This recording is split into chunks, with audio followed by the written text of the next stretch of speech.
Hello friends, online study में आप लोग का बहुत बहुत स्वागत है। हम ये परसेंटेज का पार्ट 3 करा रहे हैं। इससे पहले हम 2 पार्ट कर चुके हैं। आइए क्वेश्चन देखते हैं। पहला क्वेश्चन है 40% एल्कोहल के 5 लीटर विलियन में 1 लीटर पानी डालने पर नए विलियन में एल्कोहल की मात्रा कितनी होगी। ठीक है, कोई विलियन है 5 लीटर का, इसमें 40% एल्कोहल है।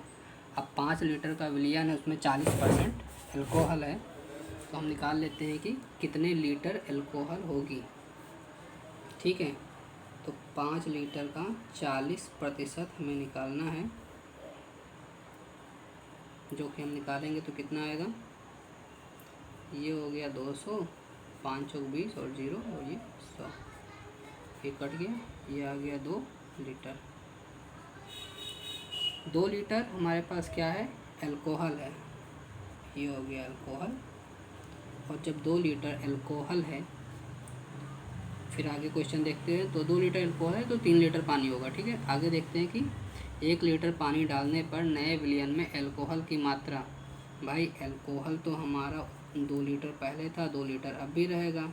ठीक है, टोटल विलियन 5 लीटर, 1 लीटर और उसमें डाल दिया गया, मिक्सअप था पानी और एल्कोहल का, 1 लीटर उसमें और डाल दिया तो ये हो गया 6 लीटर। अब 2 लीटर जो कि एल्कोहल था वो, और टोटल जो विलियन है वो है 6 लीटर। बस ये निकालना है कि ये जो 2 लीटर है ये 6 लीटर का कितने परसेंट है। तो 2/6 गुणे 100, इसको आप सॉल्व कीजिए। 2 1 कम 2, 2 3 6, फिर ये 100/3, ये 100 ऊपर चला जाएगा, 100 ऊपर ही है, ये 100/3, ये कितना आ जाएगा आपका 33 सही, 1/3, 3 त्रिक 9 और ये 3 त्रिक 9, 1 बचा, ये आ गया प्रतिशत। ये आपका आंसर हो जाएगा। ठीक है, यानी कि जो नया विलियन होगा उसमें एल्कोहल 33 सही 1/3% होगा। अगला क्वेश्चन देख लेते हैं। किसी विद्यालय में लड़के तथा लड़कियां 3:2 के अनुपात में हैं। यदि 20% लड़के तथा 30% लड़कियां छात्रवृत्ति लेने वाले हों तो छात्रवृत्ति न लेने वाले विद्यार्थियों का प्रतिशत कितना होगा। ठीक है, किसी विद्यालय में लड़के और लड़कियां हैं जिनका जो अनुपात है वो 3:2 है।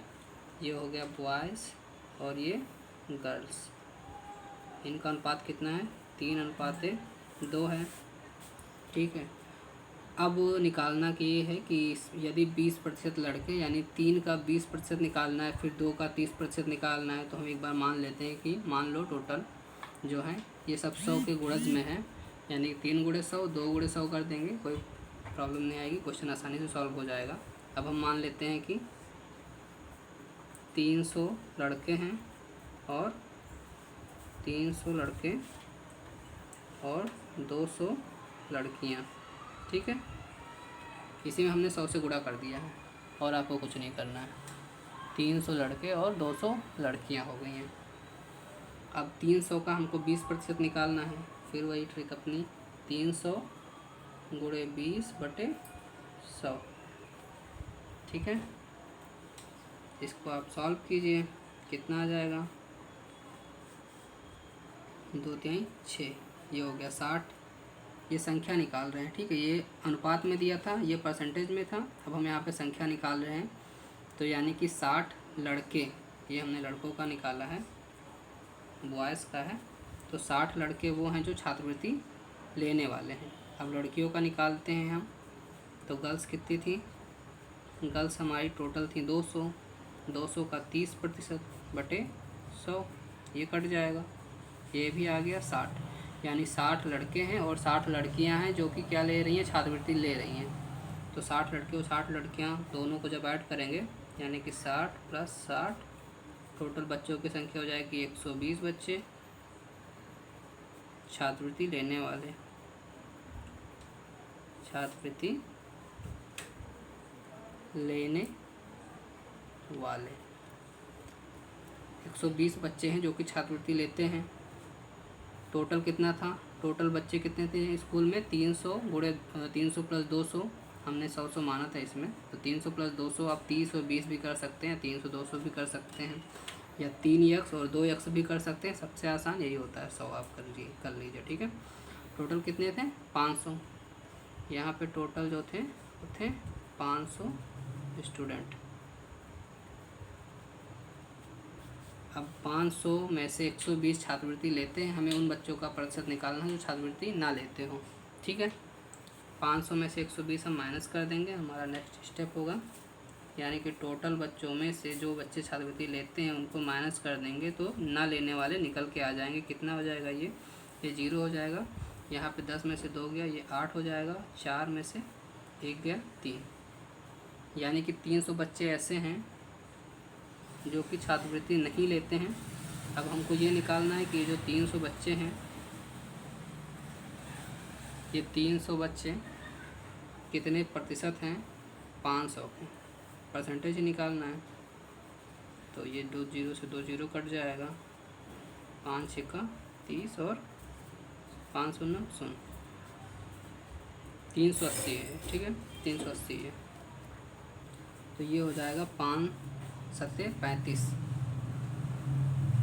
5 7 35 हो गया, बचा कितना 3 और 5 6 30, यानी कि 76% बच्चे ऐसे हैं जो कि स्कॉलरशिप नहीं ले रहे हैं। ये आपका आंसर हो जाएगा, छात्रवृत्ति ना लेने वाले बच्चों की संख्या, छात्रवृत्ति न लेने वाले बच्चों का प्रतिशत। ये संख्या निकल के आई थी, 300 बच्चे थे जो छात्रवृत्ति नहीं लेते थे, 120 लेते थे। ठीक है, इन दोनों को आप ऐड करेंगे तो फिर यही 500 टोटल बच्चे आ जाएंगे। आइए देखते हैं, अगला क्वेश्चन है, एक आयत की लंबाई में 10% की वृद्धि तथा चौड़ाई में 10% की कमी करने पर नए आयत के क्षेत्रफल में कितने प्रतिशत की कमी या वृद्धि होगी। ठीक है, इस क्वेश्चन को मैंने बताया था पीछे कि अगर किसी में कोई परसेंटेज में दिया हो, परसेंटेज में वृद्धि और कमी हो रही हो, तो उसके लिए एक मैंने फार्मूला बताया था, एक ट्रिक थी। ट्रिक क्या थी कि a प्लस b, ठीक है, plus minus a into B बटे 100। अब a जो है वो प्रतिशत वृद्धि रहेगी और b जो है वो प्रतिशत कमी रहेगी। ठीक है, और जब वृद्धि होगी तो हम प्लस में लिखेंगे, कमी होगी तो माइनस में लिखेंगे। आइए इसको सॉल्व करते हैं। तो हमारे पास 10% की वृद्धि हो रही है तो हम a को 10 लिखेंगे जो कि प्लस में रहेगा, फिर माइनस 10% की कमी हो रही है, माइनस 10 लिखेंगे। ठीक है, और जब माइनस 10 प्लस 10 का मल्टीप्लाई यहाँ पे करेंगे तो ये आ जाएगा माइनस 10 था हम 100 बटे 100। ठीक, इससे ये कैंसिल हो जाएगा, माइनस 10 प्लस 10 0 आ जाएगा, जब इससे इसको काटेंगे तो ये 1 आ जाएगा। ठीक है, -1%, यानी कि -1%। -1 का मतलब है कि कमी होगी, अगर ये प्लस में आता तो वृद्धि होती, माइनस में आ रहा है तो कमी होगी, यानी कि 1% की कमी होगी, ये आपका आंसर हो जाएगा। अब इसको आप अगर दूसरे तरीके से करना चाह रहे हैं तो इसकी शॉर्ट ट्रिक है, इसको अगर आप बेसिक से करना चाह रहे हो तो एक आयत ले लीजिए और उसकी लंबाई मान लीजिए 10 और चौड़ाई जो है, लंबाई 10 मान लीजिए और चौड़ाई भी मान लीजिए, आप 10 ही मान लीजिए। ठीक है, अब इन दोनों को आप जब गुणा करेंगे तो इनका जो क्षेत्रफल आएगा वो आएगा 100। 10% की वृद्धि कर दीजिए 10 में 10% की वृद्धि करेंगे तो कितना हो जाएगा, 11 हो जाएगा। 10 गुणे 110 बटे 100 करेंगे, 2 0 कट जाएगा, 11 बचेगा। ठीक है, तो नई लंबाई ये हो जाएगा 11 और 10 में 10% की कमी करने पे यानी कि 10 गुणे 90 बटे 100 तो ये हो जाएगा 9। चौड़ाई कितनी आ जाएगी आपकी 9। अब नया क्षेत्रफल कितना आएगा, लंबाई गुणे चौड़ाई होता है, इन दोनों को गुणा कर देंगे तो कितना आएगा, 11 9 99। ठीक है, अब 11 9 99 आ गया। ये परसेंटेज में मान लेते हैं, ये परसेंटेज में आया था तो ये 100 से 1 हो जाएगा, तो 1 की कमी हो रही है, 1 रुपये की कमी हो रही है या 1 की कमी हो रही है। अब 1 की कमी 100 में 1% की बराबर होगी। ठीक है, इस तरह से इसको भी आप निकाल सकते हैं कि 1% की कमी हो रही है। या तो आप इसमें से माइनस कीजिए, 100 में से 99 1 बचेगा, अब एक कितना प्रतिशत है, 100 को आप निकालेंगे तो ये कट जाएगा, ये आ जाएगा 1, माइनस करेंगे तो इधर से कमी तो आपको ऐसे दिख रही है, 100 था 99 हो गया, तो ये कमी। ठीक, ये हो गया क्वेश्चन। आगे अगला क्वेश्चन देखते हैं। एक वर्ग के क्षेत्रफल में, अभी यहाँ आया था, अब ये वर्ग है, क्षेत्रफल में प्रतिशत वृद्धि या कमी ज्ञात कीजिए जब प्रत्येक भुजा में 20% की कमी की जाए। ये आपका पहला क्वेश्चन है। इसी में दूसरा है कि 10% की वृद्धि की जाए प्रत्येक भुजा में। तो वर्ग की भुजा में 20% की कमी की जाए, ये पहला क्वेश्चन है। और दूसरा है 10% की वृद्धि की जाए। वर्ग की चारों भुजाएं बराबर होती हैं। जब प्रत्येक भुजा में 20% की कमी की जाएगी, जैसे ये आयत में लंबाई और चौड़ाई होती थी, तो लंबाई में कमी या लंबाई में वृद्धि और चौड़ाई में कमी, तो ये हमने फार्मूला लगाया था। तो वर्ग में दोनों भुजा एक ही है, दोनों भुजा ए ही मान लेते हैं कि चारों भुजाएं ए हैं, कोई वर्ग हो गया, ये मान लीजिए ये वर्ग है, ठीक है। तो इसमें ये भुजा भी ए है, ये ए और ये बी, चारों ए, ठीक है। तो इसकी प्रत्येक भुजा में 20% की कमी की गई है। अब हम इसी तरह ले के चलते हैं कि ए प्लस माइनस ए बी बटे 100, सॉरी प्लस माइनस ए इंटू ए, तो ये हो जाएगा 2a प्लस माइनस कितना हो जाएगा, ए स्क्वायर बटे 100। अब आगे क्वेश्चन सॉल्व करते हैं। ये इसका फार्मूला बन गया कि 2a प्लस माइनस ए स्क्वायर बटे 100, जहाँ पे a बराबर 20% है और 20% की कमी हो रही है। तो जब 2 को एक की जगह पे 20 रखेंगे तो ये हो जाएगा 2, और यहाँ पे -20, ये 2a रख दिया हमने, प्लस माइनस 20 का स्क्वायर बटे 100, तो ये हो जाएगा -40। और जब इसको वर्ग करेंगे तो ये माइनस में है तो प्लस में आ जाएगा, ये भी प्लस में हो जाएगा फिर, क्योंकि ये चिन्ह जो है इसके ऊपर डिपेंड होता है, जो यहाँ पे आएगा वही यहाँ लिखते हैं। तो ये हो जाएगा 400 बटे 100, ये 2 जीरो से 2 जीरो कट जाएगा, ये बचेगा -40 प्लस 4, तो ये आ जाएगा -36। ये आपका -36% की माइनस आ रहा है तो कमी हो गई, यानी कि अगर 20% की कमी की जाती है तो जो उसका क्षेत्रफल होगा, जो भुजा स्क्वायर होता है, वो -36%, यानी कि 36% की कमी, 36% की कमी होगी क्षेत्रफल में। अब इसी में जो दूसरा क्वेश्चन है हमारा कि अगर 10% की वृद्धि कर दी जाए, तो 10% की वृद्धि करने के लिए हमारे पास इस बार a बराबर 10 हो जाएगा, तो 2 गुणे 10, और जब प्लस में ही ये वृद्धि हो रही तो प्लस में है तो यहाँ भी प्लस रहेगा, 10 का स्क्वायर बटे 100 बराबर ये हो जाएगा 20 प्लस 100 बटे 100, ये से कट जाएगा, ये हो जाएगा 20 प्लस ये 1 बचा बराबर 21% की वृद्धि, ठीक है। ये आपका आंसर हो जाएगा, यानी कि 10% की वृद्धि करने पे इसकी प्रत्येक भुजा में 10% की वृद्धि करने पे जो इसके क्षेत्रफल हैं उसमें 21% की वृद्धि होगी। अगर 20% की कमी की जाती है इसकी प्रत्येक भुजा में तो 36% की कमी हो जाएगी। ये आपके आंसर हो जाए। अब आइए देखते हैं अगला क्वेश्चन। एक छात्र को परीक्षा में उत्तीर्ण होने के लिए 40% अंक चाहिए, ठीक है। उसने 178 अंक प्राप्त किए तथा 22 अंकों से अनुत्तीर्ण हो गया। 40% अंक चाहिए थे, अब उसने 178 अंक प्राप्त किया और 22 अंकों से अनुत्तीर्ण रहा, यानी कि अगर उसको 122 अंक और मिल जाता तो वो उत्तीर्ण हो जाता। तो हम देते हैं इसको 22 अंक और, ठीक है। 178 प्लस ये 22, इसको जब आप ऐड करेंगे तो ये कितना हो जाएगा, 8 2 10, 7 3 10 और 1 और 2, 200 अंक अगर उसको मिलते तो वो पास हो जाता, यानी कि जो 200 अंक है वो 40% के बराबर होगा। यहाँ से हम 40% बराबर क्योंकि 200 अंक पे वो पास हो जाता है और मिनिमम पासिंग मार्क कितना था 40%, यानी 40% की ही वैल्यू 200 होगी। 40% बराबर 200, 1% बराबर 200/40। अब जब 100% निकालना हो तो कितना हो जाएगा 200/40 गुणे 100। ठीक, 0 से 0 कट गया, 4 पंचे 20 और 4 शून्य शून्य, तो 50 गुणे 10 500 अंक। 500 आपका आंसर हो गया। पूर्णांक पूछा था कि पूर्णांक कितना था, पूर्णांक इसका हो जाएगा 500।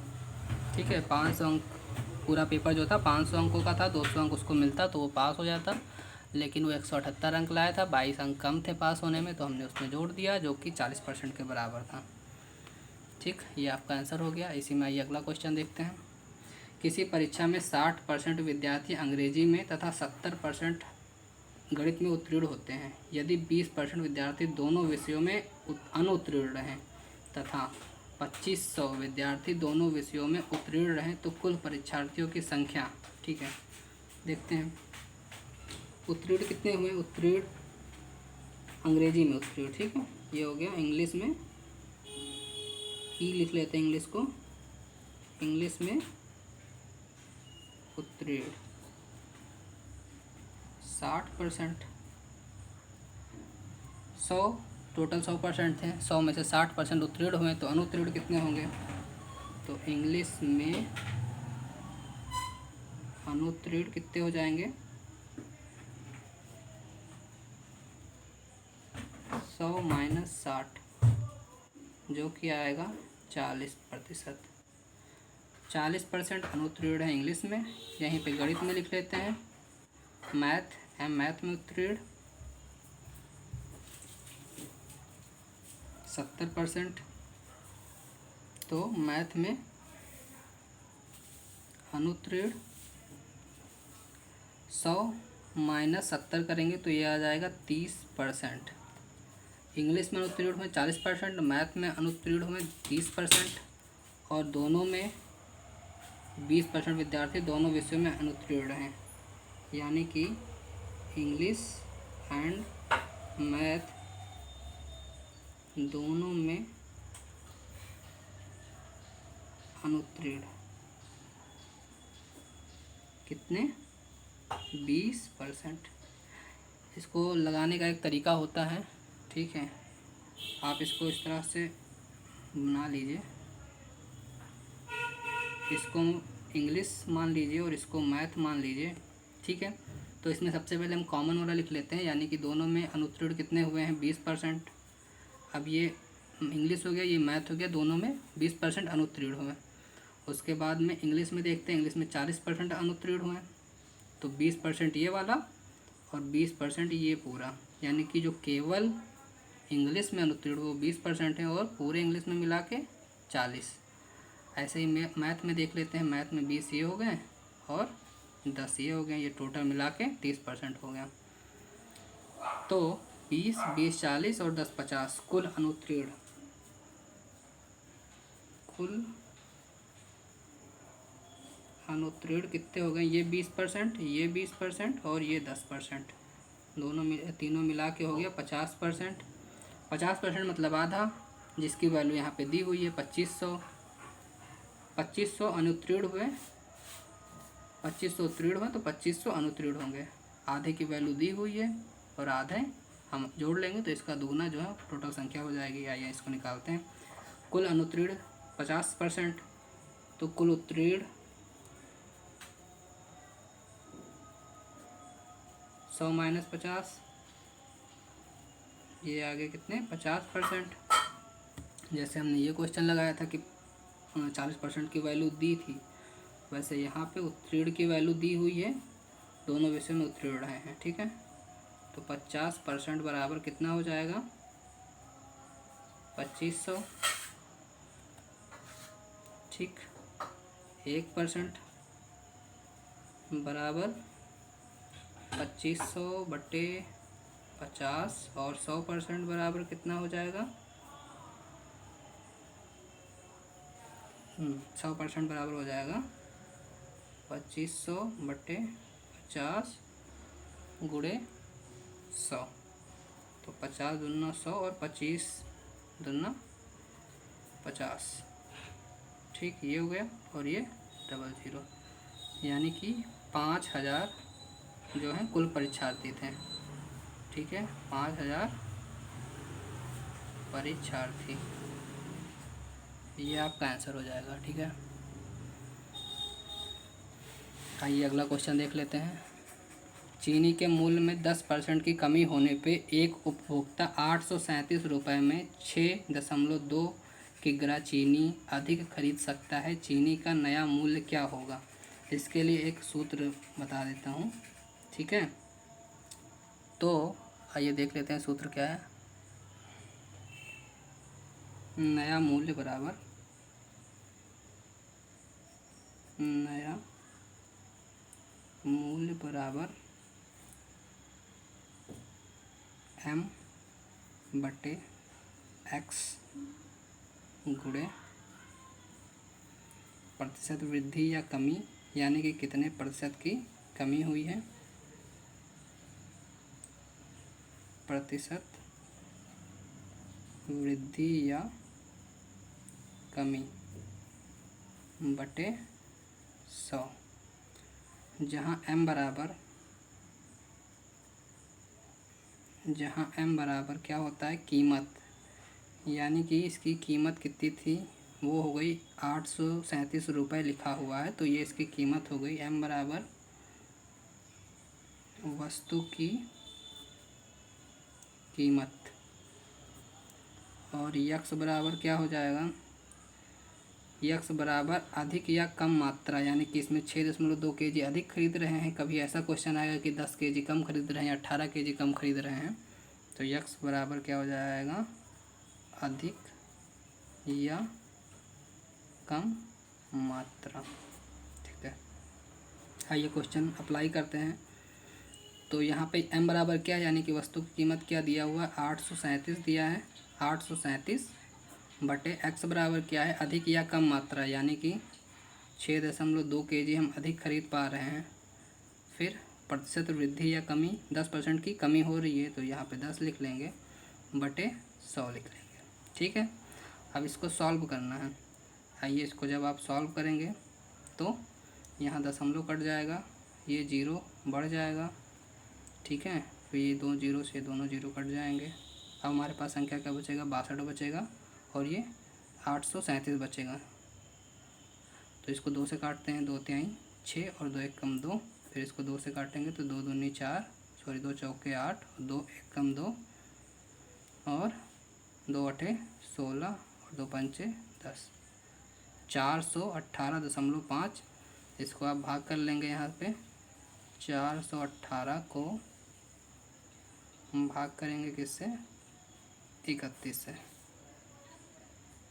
एक कम जाएगा 31, यहाँ 10 8 30 दूना 60, 30 तिहाई 90, 3 बार में जाएगा, 3 1 कम 3 और 3 त्रिका 9, 8 में से 3 गया, बचा 5, 10 में से 9 गया 1, यहाँ पे ये 8, यहाँ दशमलव लगा हुआ है। फिर 8 5 बार में जाएगा, 3 पचे 15, 5 बार में जाएगा, 5 1 कम 5 और 3 पचे 15, ठीक है। तो ये जो इसका अप्रॉक्स वैल्यू 13.5 जो है आ जाएगी। चीनी का नया मूल्य है 13.5 पर kg, 13.5 रुपये पर kg, ये आपका आंसर हो जाएगा। तो इस तरह क्वेश्चन में आपको कुछ नहीं करना है, बस ये फार्मूला लगा देना है, नया मूल्य बराबर M/X, यानी कि वस्तु की कीमत, और अधिक या कम मात्रा, जितनी कम या अधिक मात्रा हम खरीद पा रहे हैं वो हो गई, फिर प्रतिशत वृद्धि या कमी बटे 100, ठीक है। आइए अगला क्वेश्चन लगाते हैं। इसमें चीनी के भाव में 16 रुपये प्रति किग्रा से 18 रुपये प्रति किग्रा हो जाने पर एक गृहिणी को चीनी की खपत कितने प्रतिशत कम कर देना चाहिए कि खर्च ना बढ़े, यानी 16 रुपये में चीनी थी, अब 18 रुपये में हो गई है, तो अपना खर्च कितना कम कर दे कि जो उसका खर्चा था वो बढ़े ना, जितना पहले था उतना ही रहे। तो ऐसा तो हो नहीं सकता, या तो अपनी चाय बनाना कम कर दें, ठीक है। तो आइए देखते हैं। 18 रुपये, 16 से 18 हो गया, कितना बढ़ा? 18 माइनस 16 करेंगे तो 2 रुपये बढ़ गया। ठीक है, अब 2 16 का कितना परसेंट है? तो 2 16 का परसेंट निकालना, 2/16 गुणे 100 कर देंगे। इसको आप काट दीजिए, 2 एक कम 2, 2 8 16, 8 ये हो गया, 4 दूनी 8 और ये 25 चौके 100, ये हो गया आपका 12.5। यानी कि कितनी उसमें वृद्धि हुई है? 12.5% की वृद्धि हुई है। इस तरह के क्वेश्चन लगाने का तरीका क्या था कि जो परसेंट वृद्धि या कमी हुई है उसको लिखेंगे, यानी कि 12.5, और उसके बाद में ये वृद्धि हुआ है तो 100 में यही ऐड कर देंगे, 100 प्लस 12.5 गुणे 100। ठीक है, अब इसको आप ऐड कर लेंगे, कितना हो जाएगा? ये आपका हो गया 100 से इसमें गुणा कर देंगे तो 1250 बटे 112.5, ये से ये कट जाएगा दशमलव और ऊपर 0 आ जाएगा। ठीक है, अब इसको आप काट लीजिए, 5 से काट लीजिए, 5 दूनी 10, 5 दूनी 10 और 50 25, फिर ये 5 दूनी 10 और 50 25, तो 00, फिर 25 पंचे 125, 25 9 या 225, 9 आ गया और यहाँ पे आ गया 10 100, तो ये कितना आ जाएगा? 11 सही, 9 एकन्नम 9, फिर 1 9 एकन्नम 9, 1/9%। ठीक है, 11 सही 1/9% की क्या करनी पड़ेगी? अपने खपत में कमी करनी पड़ेगी, जिससे उसका खर्च नहीं बढ़ेगा, खर्च पहले के बराबर रहेगा। तो ये हो गए आपके आंसर। ठीक है, एक इस तरह के क्वेश्चन आते हैं, नया मूल्य या पुराना मूल्य पूछता है। इसमें अगर पुराना मूल्य पूछेगा कि पहले कितना मूल्य था, तो इसी में जो ये परसेंटेज है उसको हम ऐड कर देते हैं। ठीक है, 100 + x लिख देंगे, कमी होगी 100 - x, वृद्धि होगी 100 + x। और इस तरह के अगर क्वेश्चन आएंगे तो आप माइनस करके पहले कितनी वृद्धि या कमी हुई है वो निकाल लेंगे। ठीक है, फिर इस तरह का फार्मूला लगा देंगे कि वृद्धि या कमी जो भी यहाँ पे रहेगा, और फिर 100 में अगर वृद्धि रहेगी तो ऐड करना है, और अगर कमी रहेगी तो माइनस करना है, फिर परसेंटेज निकाल लेंगे तो आंसर आ जाएगा। ठीक है, ये हाँ ये 5 था, तो ये 5 से ये पूरा कैंसिल हो जाएगा यहाँ पे, और ये 0 बार में लिख सकते हैं, तो 13.50 पैसे, 13 रुपये 50 पैसे पर केजी का इसका मूल्य हो जाएगा। तो ये हो गया वीडियो। आपको वीडियो पसंद आया होगा तो वीडियो को लाइक कीजिए, शेयर कीजिए और हमारे चैनल को सब्सक्राइब कीजिए। Thank you.